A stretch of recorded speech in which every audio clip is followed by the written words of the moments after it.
राधे राधे सभी भक्तों को। आप सभी का एक बार फिर से स्वागत है मेरे चैनल वज्रास महिमा पर। मैं गगन गोस्वामी आज फिर से आपके बीच पधार रहा हूँ एक ऐसी कथा या एक ऐसा चरित्र लेकर जो श्रीधाम वृंदावन से हैं। श्री माधव दास बाबा जी के बारे में आज हम बात करेंगे। वृंदावन में यमुना किनारे पानी घाट से कुछ दूर परिक्रमा मार्ग पर तरु पल्लवों से प्रकोष्ठित एक सुशीतल निर्जन स्थान में श्यामा कुटी नाम का मनोरम पूर्ण कुटी है। कुटी बहुत प्राचीन है। उसमें श्यामा श्याम के दो प्राचीन विग्रह हैं। किसी समय कोई प्राचीन महात्मा उसमें रहकर उनकी सेवा करते रहे होंगे। 40 वर्ष पूर्व श्री माधव दास बाबा उसी में रहकर सहचरी भाव से उनकी सेवा करते थे। सेवा सुख में निरंतर छके रहते थे। सभी रसिक महानुभाव उनसे प्रेम करते थे।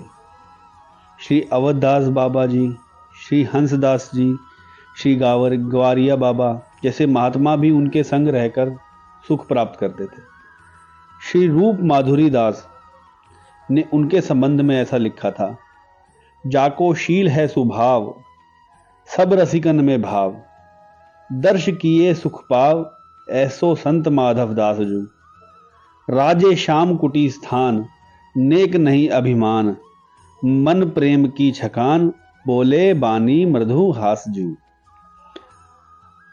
ये जो लाइनें हैं ये श्री रूप माधुरी दास जी बाबा जी ने श्री माधव दास बाबा जी के बारे में कही थी, क्योंकि वो संत ही इतने प्यारे थे।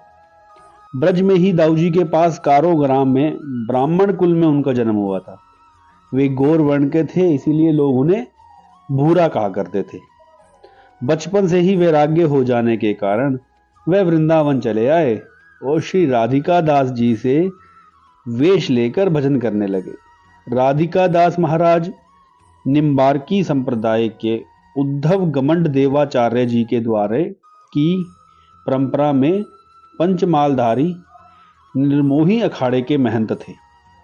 वे नागाओं की जमात लेकर जगह जगह घूमा करते थे, पर माधव दास बाबा ने उनसे ब्रज के बाहर कहीं ना ले जाने की प्रार्थना की थी और बाबा ने स्वीकार भी कर ली।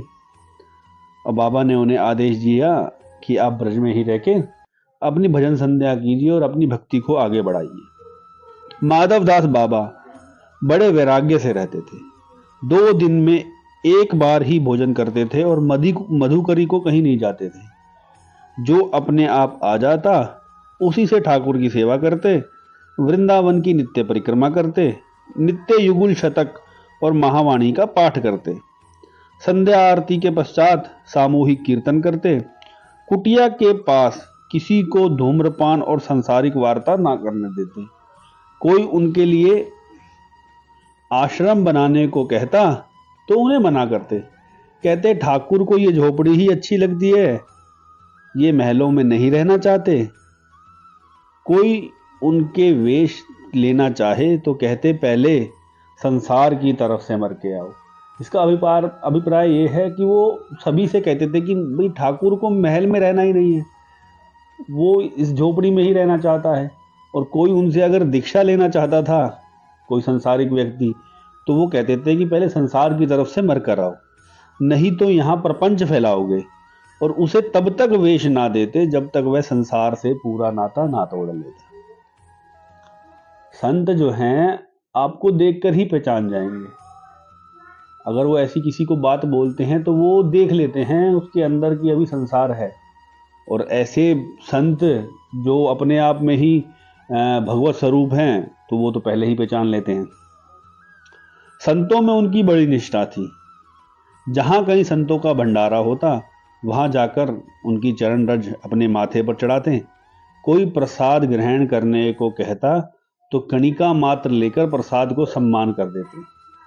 मतलब आपने देखे होंगे कुछ लोग भरपेट खाते हैं भंडारे में, तो बाबा जो है सिर्फ कणिका मात्र, मतलब कि प्रसाद का अपमान ना हो, क्योंकि प्रसाद में श्री हरि हैं। प्रसाद का अपमान ना हो इसीलिए उसमें कणिका मात्र, मतलब थोड़ा सा लेके प्रसाद का सम्मान करते थे। एक बार वे कुछ संतों के साथ ब्रज यात्रा में निकले। मार्ग में किसी भक्त ने उन्हें संतों सहित अपने घर प्रसाद पाने का निमंत्रण दिया। निमंत्रण के दिन वह सीधा सामान लेकर उनके पास आया। मतलब जिसने निमंत्रण दिया था, वो निमंत्रण, जिस दिन निमंत्रण था उस दिन वह सीधा सामान लेकर वहां पर बाबा के पास आ गया। वह बोला, मैं सामान ले आया हूं, आप लोग यहीं बनाकर यहीं प्रसाद पालें।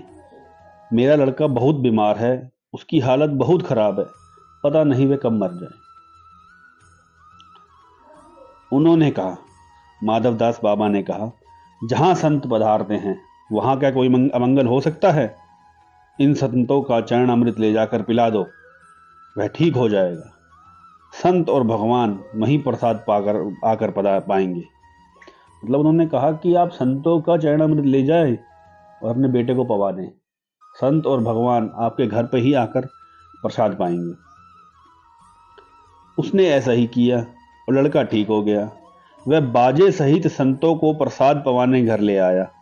तब से वह प्राय उनकी कुटिया में आकर संत सेवा किया करता था। माधवदास बाबा जी की कुटिया में आकर वो व्यक्ति हमेशा सेवा किया करता था, जब से उसका लड़का ठीक हो गया।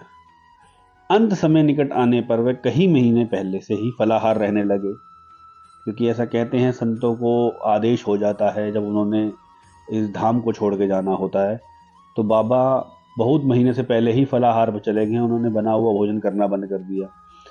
समय अधिक निकट आने पर त्यागी जी महाराज, यानी कि श्री बिहारी दास बाबा, त्यागी जी महाराज मतलब बिहारी दास जी बाबा से भागवत सप्ताह सुनी। संतों का दर्शन करने के उद्देश्य से शिष्यों से कहकर भंडारा करवाया। उनका दर्शन कर और शीत प्रसाद ग्रहण कर धाम पधारे। श्री जगन्नाथ प्रसाद भक्तमाल जी ने उनकी धाम प्राप्ति के उपलक्ष्यों में अपनी ओर से मंडप बनवाकर कथा की व्यवस्था की और भक्तमाल की कथा कह उनके प्रति श्रद्धांजलि अर्पित करी।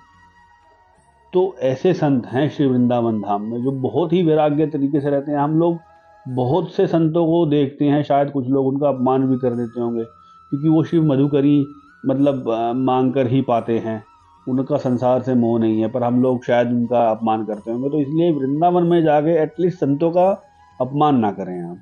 बहुत से ऐसे संत हैं जो दिखने में बहुत ही साधारण से होते हैं, पर वो बहुत ही विलक्षण होते हैं अपने आप में, मतलब साक्षात्कार भगवत स्वरूप होते हैं। तो कृपया संतों का अपमान ना करें। आपको ये श्री माधवदास बाबा जी का चरित्र कैसा लगा आप मुझे बताएं कमेंट करके। इस कथा को लाइक करें। आने वाले सप्ताह में बहुत अच्छे अच्छे भक्तों की चरित्र हम सुनाएंगे आपको। चैनल को आप सब्सक्राइब कर लें अगर नए हैं तो, और मेरी आप सभी से गुजारिश है कि ज़्यादा से ज़्यादा इस कथा को शेयर करें अपने साथ। जय जय श्री राधे।